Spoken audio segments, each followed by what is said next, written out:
Malapit nang maipalabas sa Netflix ang pelikulang The Loved One na pinagbibidahan ni Ann Curtis at Jericho Rosales. Pero bago yan, tinangkilik muna ito sa mga sinehan at kumita sa takilya ng mahigit sa 185 million pesos.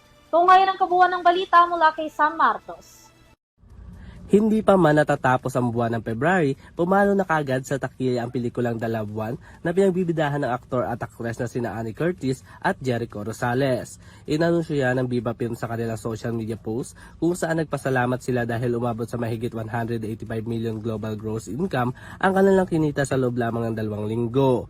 Ang pelikulang The Loved One ay tumutukoy sa dalawang magkasintahan na pinagbibidahan ng karakter na si Ellie at Eric na ginagampanan naman ni Ann at Jericho na muling nagtagpo makalipas ng 10 taon upang balikan ang kanilang pagmamahalan. Mapapanood na rin ang kanilang pelikula sa iba't ibang panig ng bansa katulad na lang ng mga bansang Washington at marami pang iba. Bukod pa dyan, malapit na rin itong mapanood sa Australia at New Zealand sa darating na March 5, 2026. Samantala, patuloy pa rin na mapapanood ang The Loved One sa ikatlong linggo nito sa takilya sa lahat ng sinihans nationwide. Para sa EuroTV Showbiz Balita, ako si Sam Martos, sumasaludo sa bawat Pilipino.